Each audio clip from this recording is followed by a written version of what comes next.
Hello बच्चों, कैसे हैं आप? और कैसी चल रही है आपकी पढ़ाई?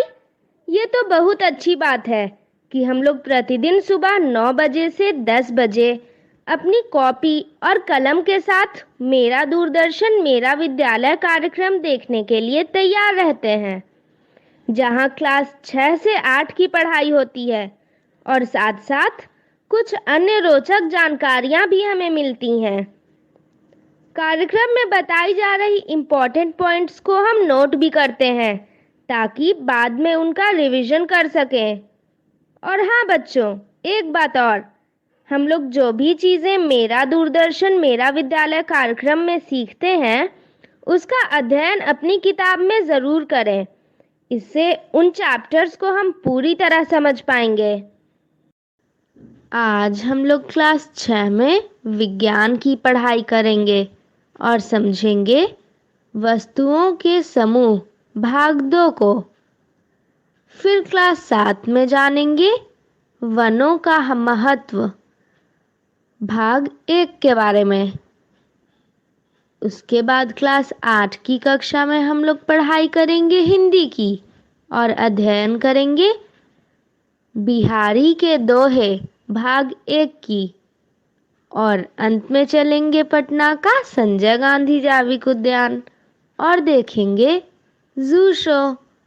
तो चलिए शुरू करते हैं आज की क्लास मेरा दूरदर्शन मेरा विद्यालय के साथ।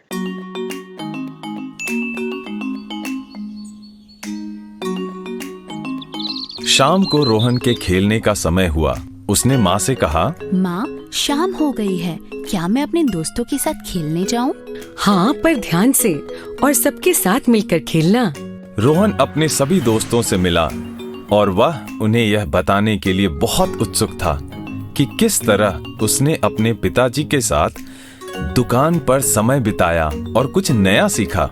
कैसे हो तुम सब? हम अच्छे हैं, तुम कैसे हो? मैं भी ठीक हूँ।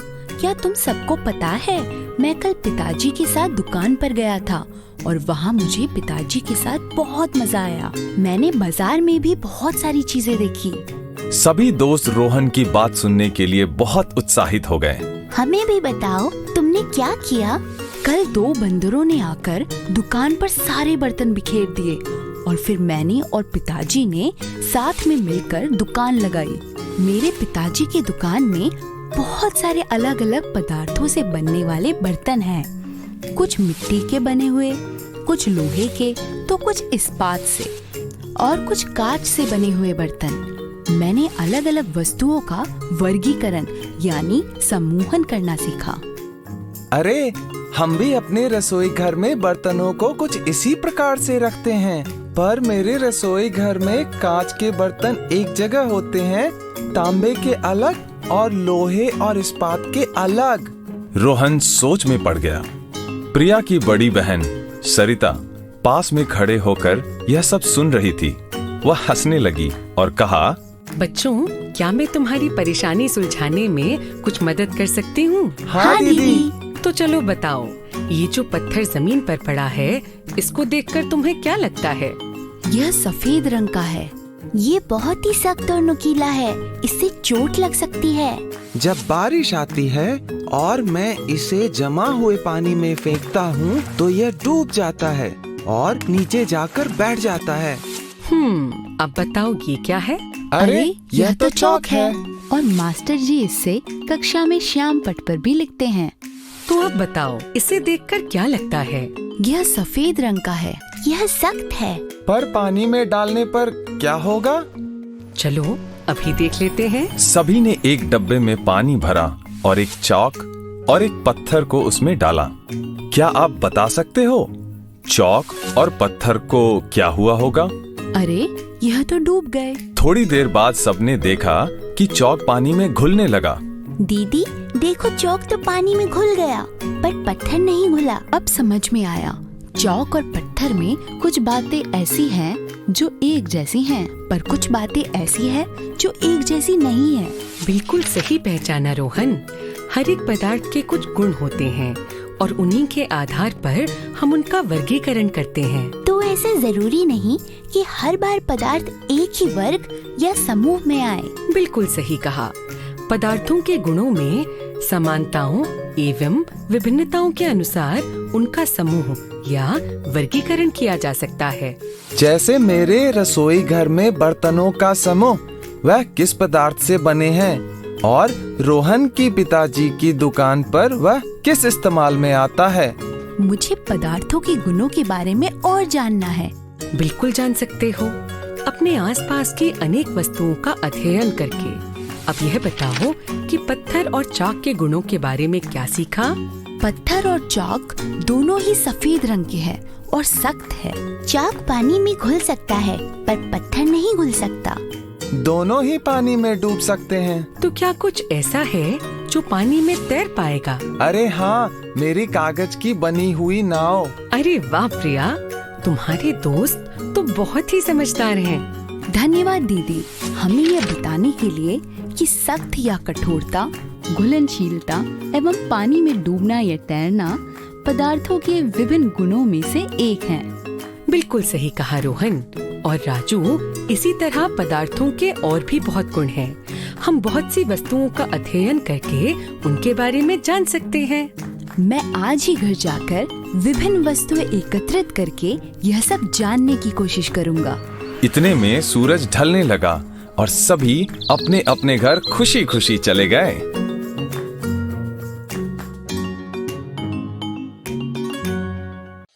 हाथों को मलमल के स्वच्छ करेंगे साबुन और साफ जल से। याद रखेंगे सुमन के एस सीधे हाथ साबुन मल के, यू उल्टे हाथ रगड़ रगड़ के। याद रखेंगे सुमन के। एम मुट्ठी के ऊपर हाथ फिरा के, ए अंगूठे के ऊपर गोल घुमा के। याद रखेंगे सुमन के। एन नाखूनों को हथेली पे चमका के, कलाई के पास छल्ला बना के। याद रखेंगे सुमन के। स्वच्छ रखेंगे हाथ तो स्वस्थ रहेंगे आप। वनों का महत्व भाग 1। नमस्ते दोस्तों। वनों का हमारे जीवन में प्राचीन समय से ही बहुत महत्व है। ये मानव जीवन के लिए प्रकृति के अनुपम उपहारों में से एक है। जब तपती धूप में हमें किसी पेड़ की छाया मिल जाती है, तब हमें पेड़ों का मूल्य याद आता है। वन है तो जीवन है। आइए इस वीडियो की मदद से हम जानने की कोशिश करते हैं कि वनों का हमारे जीवन में क्या महत्व है। मेरा नाम राम है। मैं मध्य प्रदेश के एक गांव में रहता हूँ। पता है, पिछले महीने वनों का अंतर्राष्ट्रीय दिवस मनाया गया था। यह हर साल 21 मार्च को मनाया जाता है। हमारे स्कूल में बच्चों ने इसी विषय पर कई कविताएं लिखी, पोस्टर लगाए और पता है, सबसे मजेदार बात यह थी कि हम सबको हमारे स्कूल की तरफ से 2 दिनों के लिए छत्तीसगढ़ राज्य के वनों में जाने का मौका मिला। वैसे तो हम सब ने अपने गांव के पास वाले वन देखे हैं, पर ट्रेन में अपने दोस्तों के साथ जाने का मौका बहुत ही दिलचस्प था। यह हमारे जीवन का बहुत ही अनोखा अनुभव था। आइए आप भी हमारे इस अनुभव में शामिल हो जाइए। इस वीडियो के उद्देश्य हैं क वन क्यों जरूरी है, ख वनों का हमारे जीवन में महत्व। बच्चों, आप सब बहुत उत्साहित होंगे, है ना? हम कल सुबह छत्तीसगढ़ पहुंच जाएंगे। तब तक आप सब वनों के बारे में चर्चा क्यों नहीं करते? जी टीचर जी। कितना मजा आएगा, मैं तो बहुत उत्साहित हूँ। क्या तुम किसी और प्रदेश के वन में गए हो राम? हाँ, एक बार मैं पिताजी और माँ के साथ कान्हा राष्ट्रीय उद्यान गया था। वहाँ मैंने पलाश, बेल और साल के पेड़ देखे थे और मैंने वहाँ बाघ भी देखा था। वन हमारे जीवन में कितने आवश्यक हैं?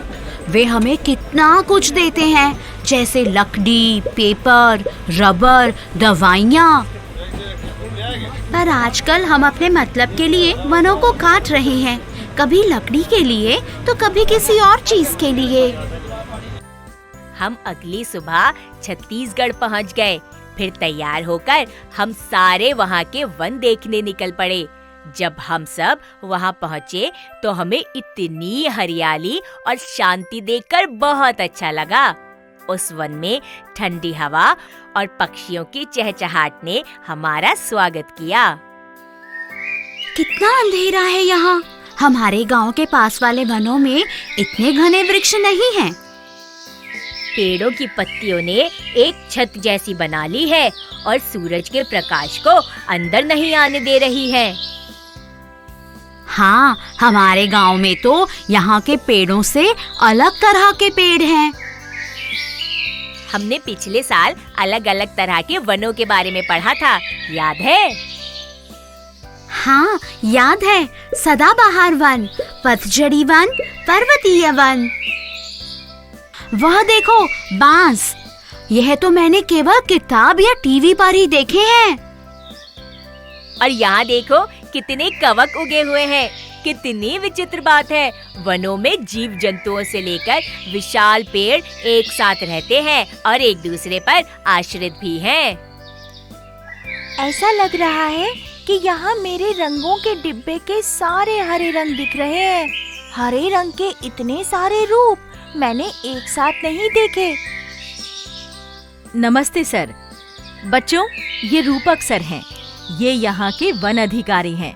ये हमें इन वनों के बारे में और जानकारी देंगे। नमस्ते बच्चों, आओ हम वन के थोड़ा और अंदर चलते हैं। ध्यान रहे कि धीरे चलना और धीमे बोलना। हाँ, हमें वन की शांति को भंग नहीं करना चाहिए। सर, क्या कोई जंगली जानवर होंगे? क्यों राम, डर लग रहा है क्या? नहीं नहीं, वैसे हाँ, थोड़ा डर तो लग रहा है। अरे नहीं बच्चों, डरो नहीं। जानवर वन के बहुत अंदर रहते हैं। हम सब यहाँ रहने वाले आदिवासियों से मिलेंगे। ये कौन से पेड़ हैं सर? बच्चों, ये तेंदू और महुआ के पेड़ हैं। ये इन वनों की खासियत है। नमस्ते, हम इस वन में अलग अलग पेड़ और पौधे देखने आए हैं। नमस्ते, मेरा नाम टाका है। आप सबका हमारे वन में स्वागत है। तुम यह क्या कर रहे हो टाका? आज शाम को हाट लगने वाला है। मैं यहाँ से इमली और पतल लेने आया हूँ।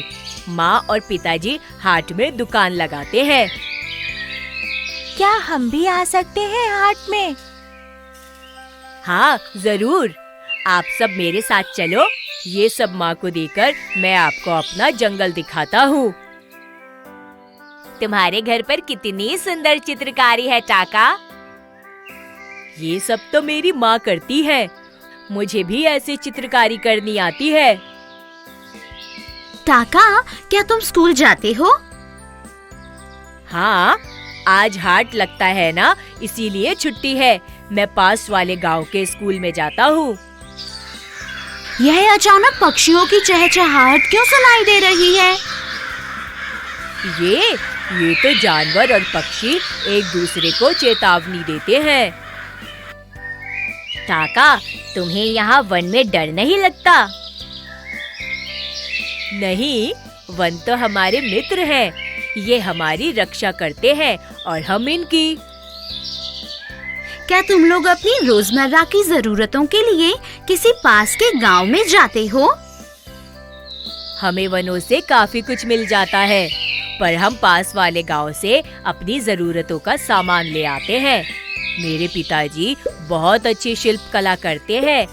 वे अपने हाथों से बनाई हुई मूर्तियाँ पास के गांव में बेचते हैं।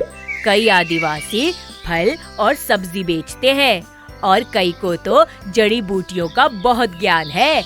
वे बीमारियों का इलाज करना जानते हैं। क्या यहाँ पर कभी भी बारिश हो जाती है टाका? हाँ, तुम्हें पता ही होगा कि वन वर्षा लाने में सहायक होते हैं। वृक्षों की जड़ें मिट्टी के कणों को बांध कर रखती है। इसी की वजह से कई सारे प्राकृतिक आपदाएं जैसे बाढ़ से ये पेड़ हमारी रक्षा करते हैं। हमारे गांव में इतनी वर्षा नहीं होती, वहाँ पतझड़ी वन है। अच्छा, वहाँ के वृक्ष कैसे होते हैं? वे वृक्ष अपनी पत्तियाँ सर्दी और गर्मी के मौसम में गिरा देते हैं। हमारे क्षेत्र में वर्षा कुछ महीनों तक होती है। हमारे लिए तो ये वन हमारा घर, हमारा सब कुछ है। आओ, मैं तुम्हें और आगे ले चलता हूँ। अरे ये क्या? वहाँ उस तरफ पेड़ क्यों नहीं दिख रहे हैं? उस तरफ के पेड़ काट दिए गए हैं क्योंकि वहाँ कोयले की खदानें हैं। कोयला प्राप्त करने के लिए वहाँ से पेड़ों को काट दिया गया है। पर ये तो गलत है। हमें तो वनों की रक्षा करनी चाहिए। अगर ऐसे हम पेड़ों को काटते रहे तो एक दिन धरती पर वन बचेंगे ही नहीं। हम सब बच्चों ने इसके बारे में एक आंदोलन भी शुरू किया है। हम सब हर रविवार को गांव में जाकर नुक्कड़ नाटक का आयोजन करते हैं। हम लोगों में कोयला उद्योग से हमारे वनों को हो रही हानि के बारे में बताते हैं। यह तो कितनी अच्छी बात है। कोयले की खदानों से तो प्रदूषण भी होता है। उसकी वजह से तो इन वनों को बहुत हानि होती होगी। हाँ, सही कह रहे हो तुम सब। पर हम सब इसके बारे में कुछ करते क्यों नहीं? माना कि कोयला उद्योग भी देश की उन्नति के लिए जरूरी है और उसकी वजह से पेड़ों को काटना पड़ता है। अगर ऐसा है तो हम सब मिलकर पेड़ तो लगा ही सकते हैं। हाँ, सोचो अगर हम सब ने मिलकर एक एक पेड़ लगाया तो कितने सारे पेड़ उग जाएंगे। हम सब ने तो इस वन में पेड़ लगाओ अभियान शुरू किया है। आप भी हमारे साथ पेड़ लगाना। क्यों ना हम भी अपने गांव में एक पेड़ लगाओ अभियान शुरू करें। मुझे टाका की बातों से बहुत प्रेरणा मिल रही है। याद है हमने चिपको आंदोलन के बारे में पढ़ा था? उसी तरह हम भी एक अभियान शुरू कर सकते हैं।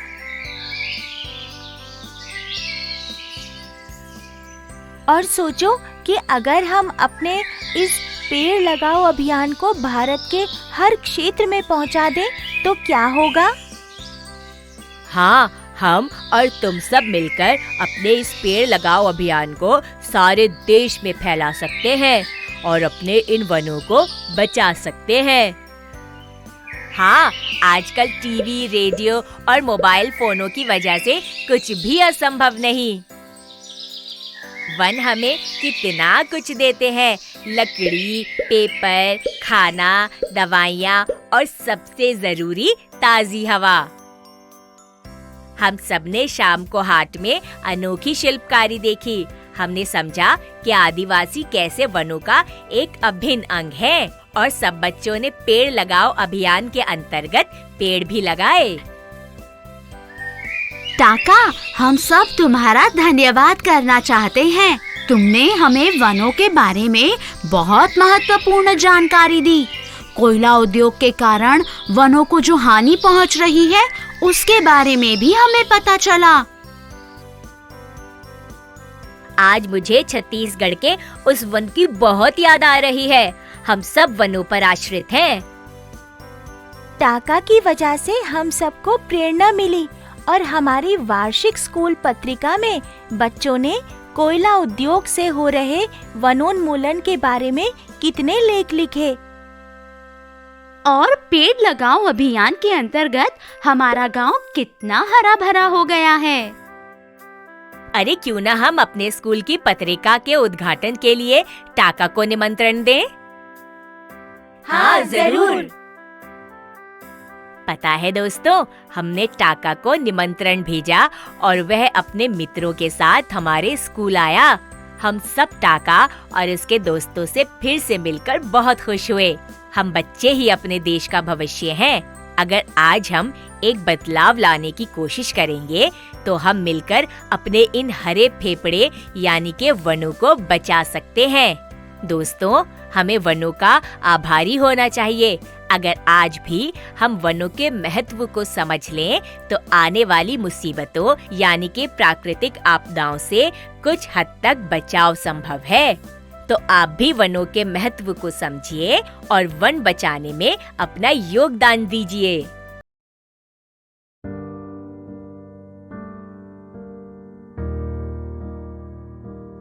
राजू, जरा इधर आना। चाचा प्रणाम। प्रणाम।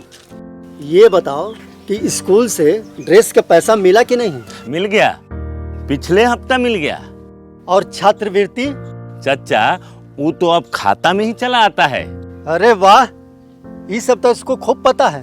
पर ये पता है तुम्हारा लड़का स्कूल में काका सीखता है? ये हंसने का नहीं, सोचने का वक्त है। सिर्फ बैट हाथ में दे देने से कोई सचिन नहीं बन जाता। उसी तरह ड्रेस सिलवाकर पहनाकर स्कूल भेज देने से पिंटू होनहार नहीं बन जाएगा। अब जरूरत है कि माता पिता बच्चे स्कूल में क्या सीख रहे हैं उस पर ध्यान दें। तभी वक्त के साथ ये भी आगे बढ़ेंगे और हम भी। चाचा, हम तैयार हैं। क्या आप तैयार हैं? आइए हम मिलकर अपने बच्चों के भविष्य को एक नई उड़ान दें। आज हम पूछेंगे तो कल ये सीखेंगे। गुड मॉर्निंग बच्चों, मैं वर्षा कुमारी आज आपके सामने एक नया अध्याय लेकर हाजिर हूँ। आज हम लोग एक नए अध्याय को सीखेंगे जिसका नाम है बिहारी के दोहे। ठीक है, उसके पहले हम लोग बिहारी के दोहे पढ़ने के पहले क्या देखेंगे? कवि बिहारी के जीवन के बारे में परिचय प्राप्त करेंगे। फिर उसके बाद उस दोहे में आए कठिन शब्दों के अर्थों को देखेंगे और उसके बाद हम बिहारी द्वारा लिखित दोहे के बारे में जानेंगे। चलिए बच्चों, अब हम कवि बिहारी का जीवन परिचय देखते हैं, उनके जीवन के बारे में जानकारी प्राप्त करते हैं। कवि बिहारी का पूरा नाम बिहारी लाल चौबे था। क्या था? बिहारी लाल चौबे। इनका जन्म 1595 ईस्वी में हुआ था। इनका जन्म 1595 ईस्वी में ग्वालियर में हुआ था। इनकी मृत्यु या निधन सन 1663 ईस्वी में हुई। ठीक है, इनका निधन कब हुआ था? सन 1663 ईस्वी में। कहीं कहीं आपको 1664 भी लिखा हुआ मिलेगा, लेकिन यह 1663 जो है वो ऑथेंटिक है, प्रमाणिक है। इसके बाद इनका जन्म स्थान मैंने आपको बताया कहाँ था? ग्वालियर। फिर इनकी रचनाएं ज़्यादा नहीं है, बस इन्होंने एक रचना की है जिसका नाम है बिहारी सतसई। और उस रचना की जो भाषा थी वो कौन सी भाषा थी? ब्रज भाषा थी। इनकी जो बिहारी सतसई रचना है वो ब्रज भाषा में लिखी गई है। कवि बिहारी जो थे वो रीतिकालीन कवि थे, रीतिकाल के कवि थे। इन्होंने ज़्यादातर श्रृंगार से की रचनाएं की हैं, श्रृंगार रस से की रचनाएं की हैं। पर इनके जो नीतिपरक और ज्ञानवर्धक दोहे थे वो भी बहुत प्रसिद्ध हैं। इनके नीति और ज्ञान वाले दोहे भी बहुत प्रसिद्ध हैं। कवि बिहारी की जो विशेषता थी इनकी रचनाओं में अतिशयोक्ति अलंकार का बहुत प्रमुखता से प्रयोग किया जाता था। यानी कि कवि बिहारी जो थे वो रीतिकाल के कवि थे और उनकी रचनाओं में किस चीज़ का प्रयोग ज़्यादा होता था?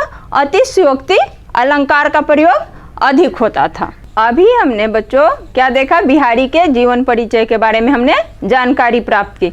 बिहारी का पूरा नाम क्या था? बिहारी लाल चौबे या बिहारी लाल चतुर्वेदी। उनका जन्म कहाँ हुआ था? ग्वालियर में हुआ था। और कब हुआ था?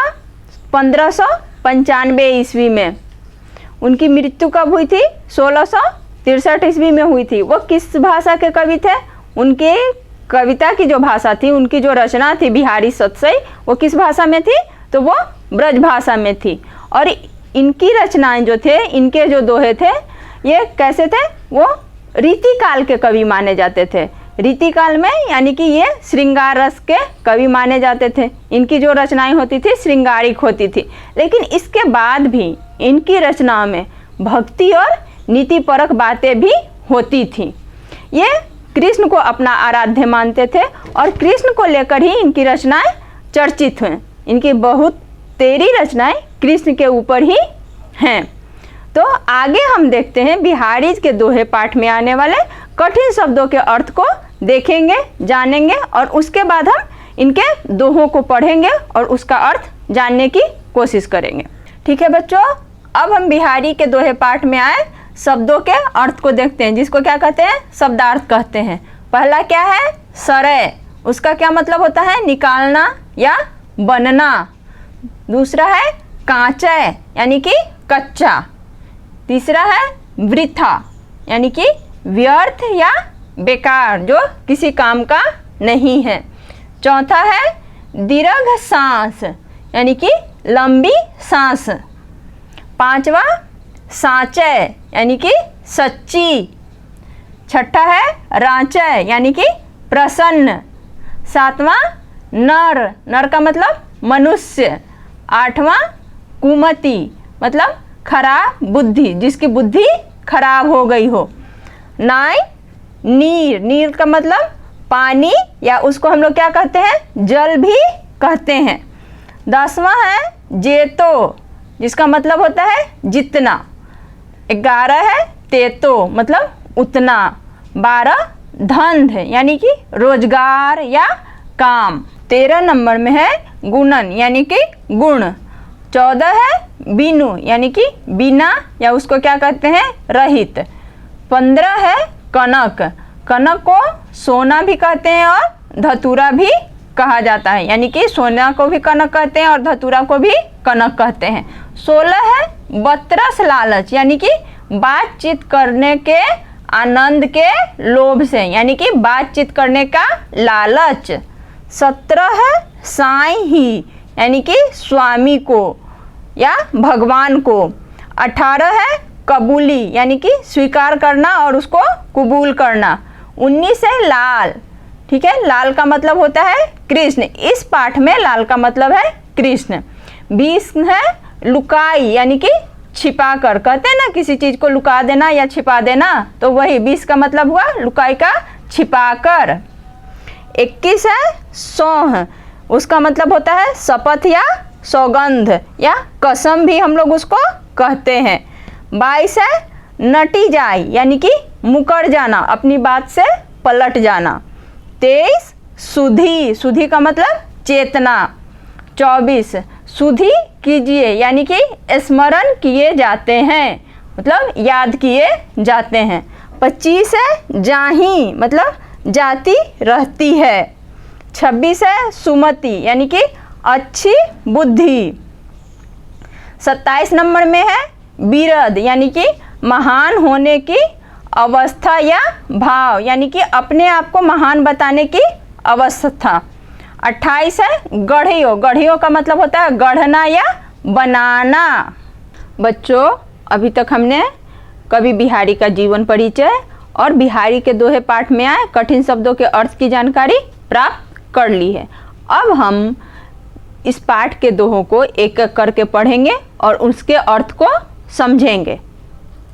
मेरी भव बाधा हरो राधा नागरी सोए, जातन की झाई पर श्यामु हरित दुति होए।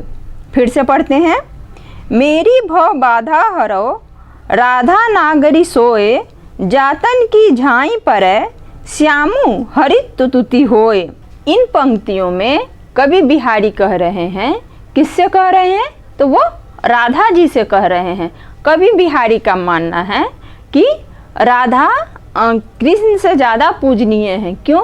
तो वो क्योंकि राधा के झाई का मतलब होता है परछाई, राधा के परछाई पड़ने से जब श्याम हरिद्युति, हरिद्युति का मतलब होता है आनंदित, जब राधा की परछाई मात्र से कृष्ण आनंदित हो जाएंगे तो राधा उनसे ज़्यादा आनंद देने वाली होंगी, ज़्यादा शक्ति देने वाली होंगी, ज़्यादा खुशियाँ देने वाली होंगी। इसीलिए कवि बिहारी क्या कहते हैं, राधा जी से गुजारिश करते हैं, राधा जी की आराधना करते हुए, राधा जी की विनती करते हुए कहते हैं, मेरी भव बाधा हरो, यानी कि मेरे दुख को हरो, मेरे दुख को दूर करो। तो कौन दुख को दूर करेंगे? उनकी राधा नागिरी, राधा उनके दुख को दूर करे।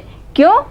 जातन की झाई परे, मतलब जिसके तन की सिर्फ मात्र छाया मात्र से खुद भगवान कृष्ण जब आनंदित हो जाते हैं, वही राधा उनके दुख को दूर कर सकती है। जप माला छापे तिलक सरे न एको कामू, मन कांचे नाचे वृथा, सांचे राचे रामू।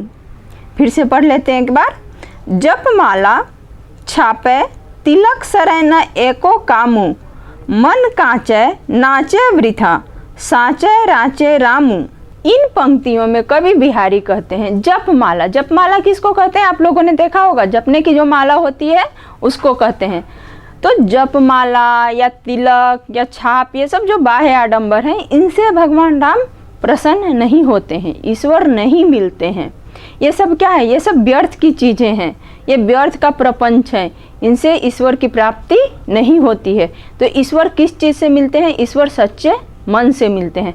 अगर हम जप की माला लिए हुए हैं, बड़ा सा तिलक लगाए हुए हैं, गले में माला पहने हुए हैं, गेरुआ वस्त्र, और मेरा मन सच्चा नहीं है, मन में बहुत लोगों के प्रति द्वेष है, ईर्ष्या है, गुस्सा है, और मन मेरा बार बार भटक के इधर उधर हो रहा है, तो हमको कभी ईश्वर की प्राप्ति नहीं होगी। ईश्वर तो मात्र भक्ति भाव और भावना से प्रसन्न होते हैं। राम तो कब प्रसन्न होते हैं? जब उनको सच्चे मन से उनकी आराधना की जाए, उनको पुकारा जाए। उनके लिए कभी भी कोई बाह्य आडंबर की आवश्यकता नहीं होती है। तो कवि इन पंक्तियों में कहना चाह रहे हैं कि जपमाला जो है, तिलक है, ये जो छापा है, ये सब व्यर्थ के, यानी कि बेकार के क्या है? प्रपंच हैं। इन सब को पहन के, इन सब का आवरण धर के कितना भी नाचा जाए, यानी कि कितने भी दिखावा किया जाए, राम हमको नहीं मिलने वाले, राम प्रसन्न नहीं होंगे। राम कब प्रसन्न होंगे? जब सच्चे मन से उनकी आराधना की जाएगी, भावना से, भक्ति भाव से उनको पुकारा जाएगा, तो राम खुद ब खुद प्रसन्न होंगे, ईश्वर खुद ब खुद हमें प्राप्त होंगे। उनके लिए किसी भी आडंबर की आवश्यकता कभी नहीं होगी।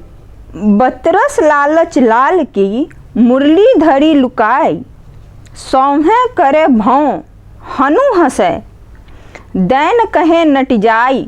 फिर से पढ़ते हैं इसको। बतरस लालच लाल की मुरली धरी लुकाई, सौहें करे भौं हनु हंसे, दैन कहीं नट जाए। इन पंक्तियों में कवि गोपियों के बारे में वर्णन करते हैं। गोपियों की जो इच्छा है कृष्ण से बात करने की, कृष्ण से बात के लालच में वो क्या करती हैं? कृष्ण के मुरली को छुपा देती हैं। आप कई जगह देखेंगे कि कृष्ण अपनी मुरली में इतने मशगूल रहते हैं, हमेशा वो मुरली बजाते रहते हैं, और गोपियाँ क्या करती हैं? उस मुरली के धुन पे जब प्रेम आतुर हो जाती हैं, तो वो क्या चाहती हैं कि कृष्ण उनसे बात करे, पर कृष्ण तो अपनी मुरली में खोए रहते हैं।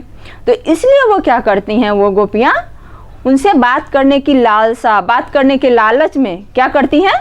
उनके मुरली को छुपा देती हैं। बतरस लालच लाल की, लाल यहाँ पे कृष्ण के लिए प्रयोग हुआ है। तो कृष्ण से बात करने के लालसा में, बात करने के लालच में वो क्या की? उनके मुरली को छुपा दी। लुकाई का मतलब हुआ छुपा देना। और सौहें धरे, जब कृष्ण उनको सौगंध देते हैं तो उनकी भौवें, और हनु का मतलब होता है ठुड्ढी, तो उनकी भौवें और हनु, भौवें और ठुड्ढी को देख के लगता है कि वो मुस्कुरा रही हैं।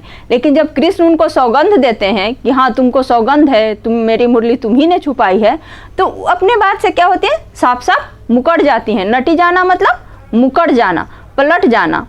तो इसमें गोपियों का और कृष्ण के बीच जो वार्तालाप हुआ है, जो छेड़छाड़, जो नोक-झोंक हुई है, उसको कवि ने दर्शाया है अपनी बातों में। उसके द्वारा कवि यह कहना चाह रहे हैं कि कृष्ण की लाल से बात करने के लालच में वो लोग क्या करते हैं? उनकी मुरली को छुपा देते हैं। और जब कृष्ण उनको सौगंध दे के पूछते हैं, उसके बाद भी वो लोग क्या करती हैं? अपनी बात से पलट जाती है। जबकि उनके चेहरे के भाव भंगिमाओं से, उनके चेहरे को देख के पता चलता है कि नहीं, मुरली को इन्हीं लोगों ने छुपाया है। जब जब वह सुधी कीजे तब तब सुधी जाही, आँखिनु आँखी लगी रहे आँखें लागती नाही। फिर से पढ़ लेते हैं एक बार। जब जब वह सुधी कीजिए तब तब सुधी जाही, आँखिनु आँखी लागी रहे आँखें लागती नाही। कवि की इन पंक्तियों में आप देखेंगे कि ये तो चाहे इन पंक्तियों को हम नायक के लिए भी रख सकते हैं, नायिका के लिए भी रख सकते हैं, या फिर ईश्वर और भक्त के लिए भी देख सकते हैं। आप मान लीजिए कि कोई प्रेमी हो या कोई प्रेमिका हो, अपने प्रेमी और प्रेमिका के विरह में जब अपने दोस्त से, अपने सखा से बातें करती हैं तो क्या कहती हैं? जब जब उसकी सुधि कीजिए, यानी कि जब जब वो अपने प्रेमी को या अपने प्रेमिका को याद करती हैं तो क्या होता है? अपनी सुधि भूल जाती हैं, अपने बारे में वो भूल जाते हैं। और उनकी जो आँखें हैं वो हमेशा अपने प्रेमी और प्रियतम की आँखों में ही खोई रहती है, उसी की याद में हमेशा खोई रहती हैं, और इतनी खो जाती हैं कि वो अपनी सुध बुध भूल जाती हैं, और यहाँ तक कि उनकी आंखें लगती भी नहीं, अपना चैन नींद सब खत्म हो जाते हैं। आंख लगना का मतलब होता है नींद आना। वो अपने प्रेमी के आंखों में, प्रेमिका के आंखों में इस तरीके से खो जाते हैं कि उनकी आंखों की नींद खत्म हो जाती है, उनकी आंखों में नींद ही नहीं आती हैं, आंखें लगती भी नहीं हैं। यह चीज़ हम भक्त और भगवान के लिए भी कह सकते हैं। एक भक्त अपने ईश्वर की भक्ति में इतना खो जाता है, इतना खो जाता है कि वो अपनी सुधि भूल जाता है। हर समय उसको भगवान की सेवा करना, भगवान की आराधना करना ही याद रहता है, वो अपने आप को भूल जाता है। भगवान की सेवा में ही वो अपना सारा सर्वस्व न्यौछावर कर देता है, सोना खाना पीना सारी चीज़ें वो भूल जाता है। तो इन पंक्तियों में कवि बिहारी हमको यही बताना चाह रहे हैं, चाहे वो भक्त हो या कोई प्रेमी प्रेमिका हो, भक्त अपने भगवान में इस कदर खो गया कि उसको अपनी सुध बुध भूल गया। तो बच्चों, जैसा कि मैंने पहले ही बताया था कि आज हम लोग शुरू करेंगे जू शो। तो चलिए शुरू करते हैं।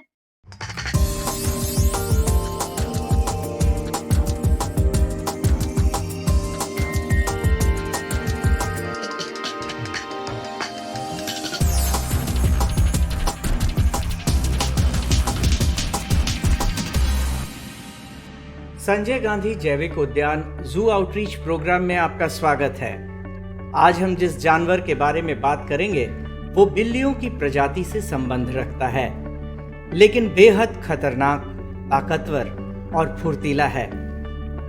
हम बात करेंगे तेंदुआ यानी लेपर्ड की। इसका वैज्ञानिक नाम पैंथेरा पार्डस है। तेंदुआ भारत के जंगलों में आम तौर पर पाए जाने वाला एक शिकारी जानवर है और मांसाहारी जीवों की श्रेणी में आता है। ये देखने में बेहद खूबसूरत नजर आता है, जो गर्म इलाकों से लेकर बर्फीले इलाकों में भी पाए जाते हैं। बर्फीले स्थानों में पाए जाने वाले तेंदुए को हिम तेंदुआ भी कहा जाता है। तेंदुआ माहिर शिकारी की श्रेणी में आने वाला जानवर है। इसे साइलेंट किलर के नाम से भी जाना जाता है, क्योंकि ये अपने शिकार को बचने का कोई भी मौका नहीं देता है। तेंदुआ आकार में बाघ और शेर से छोटा होता है, लेकिन ऊर्जा के मामले में ये बाघ और शेर से कम फुर्तीला नहीं होते हैं। पटना जू में इनकी संख्या 5 है, जिसमें 3 मेल हैं और 2 फीमेल हैं। पटना जू में हमारी तैयारी है कि लेपर्ड इनक्लोजर को एक नया लुक दिया जाए, इसे सी थ्रू बनाया जा सके, जिससे दर्शक आसानी से इसे आस पार आड़ पार देख सके और उनके लिए एक विजिटर गैलरी भी हो। लेपर्ड जो है किसी भी शिकार को लेकर के मतलब आराम से खाना पसंद करता है, और इसके लिए जनरली वो शिकार को लेकर और काफ़ी ऊंचाई पे पेड़ पे लगभग 15 से 20 फीट तक ऊपर ले जाकर, जैसे चीतल को ऊपर डाली पर ले जाकर के बैठ के आराम से खाना पसंद करता है, ताकि इसके शिकार को कोई दूसरा जानवर इसे छीन न सके। एक स्वस्थ तेंदुए का जीवन काल लगभग 20 वर्षों का होता है। मादा तेंदुआ नर तेंदुआ से आकार और वजन में कम होती है। नर तेंदुए का वजन 37 से 91 किलोग्राम तक होता है और मादा तेंदुए का वजन 28 से 60 किलोग्राम तक होता है। इनकी लंबाई 45 से 80 सेंटीमीटर तक होती है। ये काफी अच्छे तैराक होते हैं और नदी नालों में आसानी से तैर सकते हैं। ये मुख्यतः अफ्रीका, चीन और भारत में पाए जाते हैं। तेंदुए की खाल पीले रंग की होती है जिस पर गहरे रंग के धब्बे होते हैं जो इनकी पहचान है।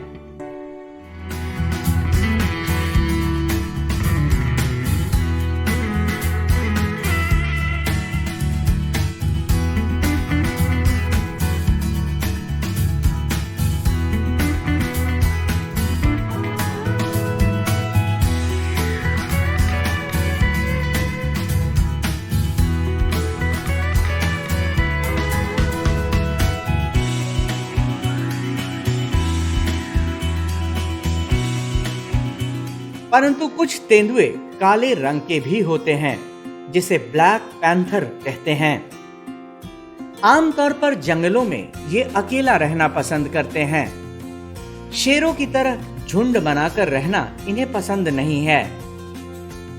वयस्क होते ही ये अपने परिवार से अलग होकर अकेले रहने लगते हैं और अपना जीवन का ज्यादातर भाग पेड़ों पर अकेले ही बिता देते हैं।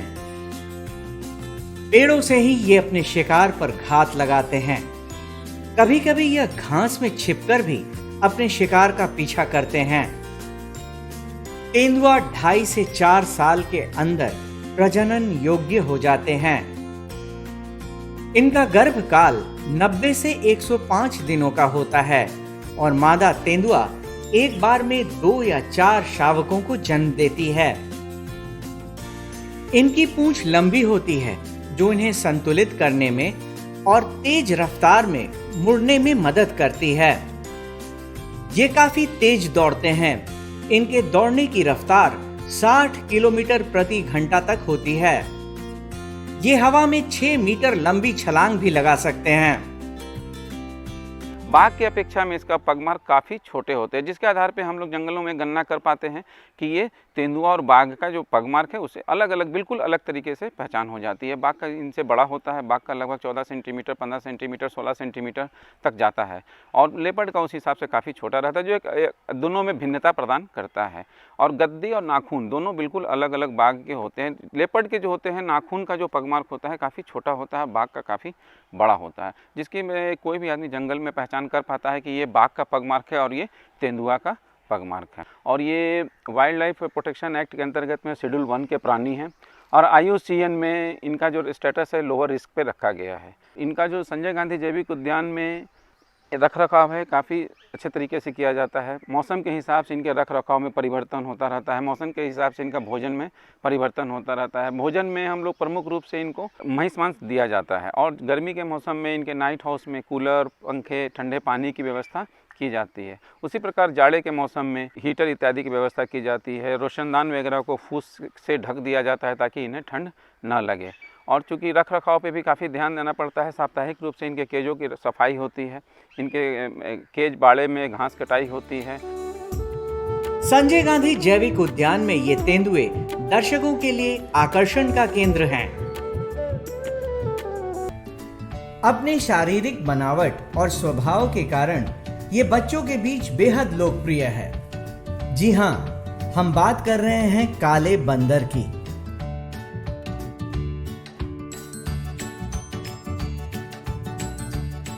ये मुख्य रूप से साउथ इंडिया के वेस्टर्न घाट्स में पाए जाते हैं। शेर के मुंह जैसे ये बंदर के गर्दन पर शेर की तरह ही बड़े बड़े बाल होते हैं और एक पूंछ होती है जिस पर शेर जैसे ही बाल होते हैं, जिससे ये शेर जैसा ही दिखता है। ये देखने में बेहद आकर्षक लगते हैं और काफी चंचल होते हैं। संजय गांधी जैविक उद्यान में काले बंदरों का एक बहुत ही सुंदर एनक्लोजर बनाया गया है। नर काला बंदर मादा काले बंदर के अपेक्षा बड़े होते हैं। नर के शरीर की लंबाई 51 से 61 सेंटीमीटर होती है, जबकि मादा की लंबाई 46 सेंटीमीटर। इनके पूंछ की लंबाई 25 से 38 सेंटीमीटर तक होती है।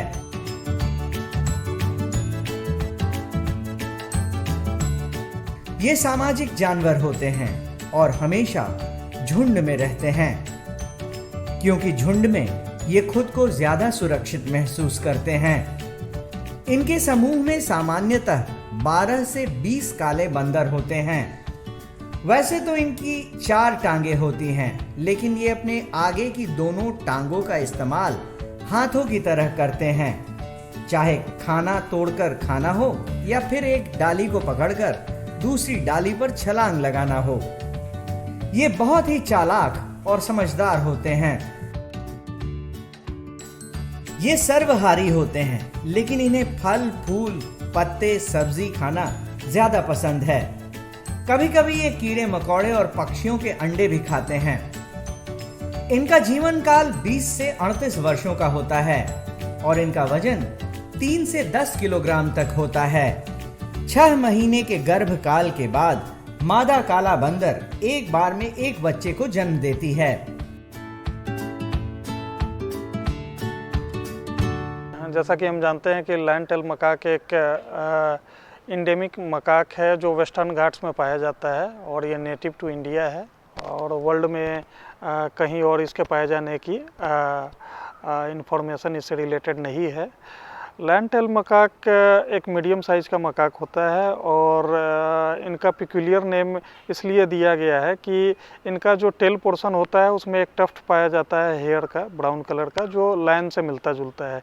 इसके अतिरिक्त इनके मेल और फीमेल में गर्दन के किनारे ऐसे इनका बॉडी का कलर ब्लैक होता है, जो इनका मॉर्फोलॉजी है, और गर्दन के साइड में चारों तरफ सर पे बाल होता है, मेन होता है जिसे मेन कहा जाता है, वो ब्राउन कलर का होता है, जो इसे एक अलग सा रूप देता है। लैंड टेल मकाक हैं, ये अर्बोरियल इन नेचर होते हैं और इनका जो डिस्ट्रीब्यूशन है ये सेमी एवरग्रीन और एवरग्रीन फॉरेस्ट में पाए जाते हैं। ये ऊंचे वृक्षों पर रहना पसंद करते हैं और काफ़ी कम ही ज़मीन पे नीचे उतर कर आते हैं। इनमें सेक्सुअल मैच्योरिटी जो फीमेल होती हैं उनमें 4 साल में आ जाती है और मेल में लगभग 6 साल में आता है। बच्चे का वज़न जन्म के समय लगभग 450 ग्राम या 500 ग्राम के आसपास ही होता है और ये ग्रुप में रहना पसंद करते हैं। जनरली एक मेल के साथ बहुत सारी फीमेल रहती हैं और जो मेल होते हैं वो काफ़ी डोमिनेंट होते हैं। पटना जू में इनकी संख्या 2 है। लास्ट ईयर इन्हें वनलूर जू से एक्सचेंज प्रोग्राम के तहत लाया गया था। सामान्य बंदर, जिसे हम अक्सर गांवों में या कस्बों में अपने आसपास देखा करते हैं,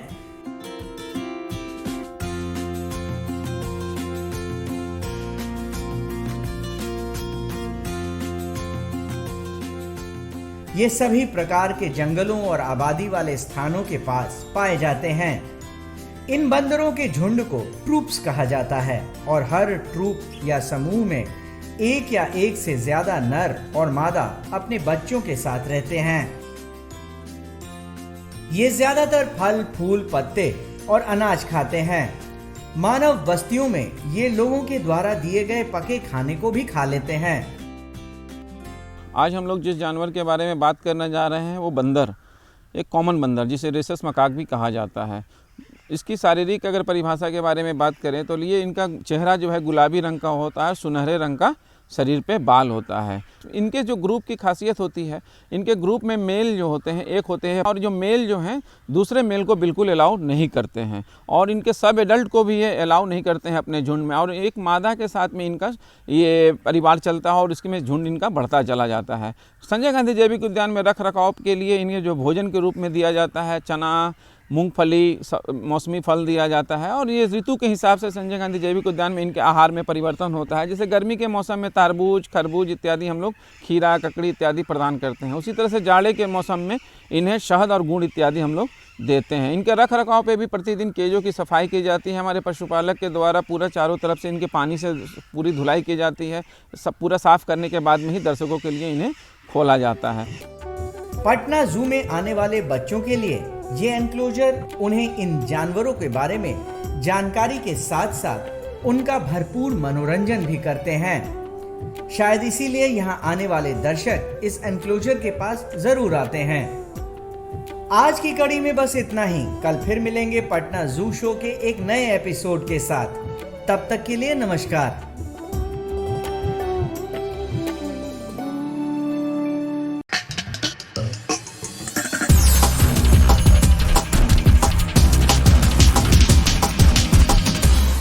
तो आशा करती हूँ बच्चों, आज के एपिसोड में आपने जरूर कुछ नया सीखा होगा। आप अपने विचार हमें स्क्रीन पर दिए गए व्हाट्सएप नंबर 9431043527 या ईमेल आईडी bepcddprogram@gmail.com पर भेज सकते हैं। और हाँ, आप मेरा दूरदर्शन मेरा विद्यालय कार्यक्रम को कभी भी बिहार शिक्षा परियोजना परिषद के YouTube चैनल पर देख सकते हैं। इसके लिए सर्च करें BEPC मेरा दूरदर्शन मेरा विद्यालय और कार्यक्रम को देखें, इम्पोर्टेंट पॉइंट्स को नोट करें और क्वेश्चंस हल करें। इसके अलावा इसके सारे एपिसोड बिहार शिक्षा परियोजना परिषद की वेबसाइट पर डिजिटल लर्निंग सेक्शन में भी उपलब्ध है। विजिट करें www.bepcssa.in। और आपको तो पता ही है कि आप खुद से लिखी कविताएं, कहानियां, पेंटिंग्स या इनके 2 से 3 मिनट के वीडियो भी हमें स्क्रीन पर दिए गए व्हाट्सएप नंबर या ईमेल आईडी पर अपना नाम, कक्षा, विद्यालय का नाम, प्रखंड और जिले के नाम के साथ भेज सकते हैं। हम चुने गए एंट्रीज को आने वाले एपिसोड में प्रसारित भी करेंगे। तो घर पर रहें, पढ़ते रहें, बढ़ते रहें। मिलते हैं अगले एपिसोड में। बाय बाय बच्चों।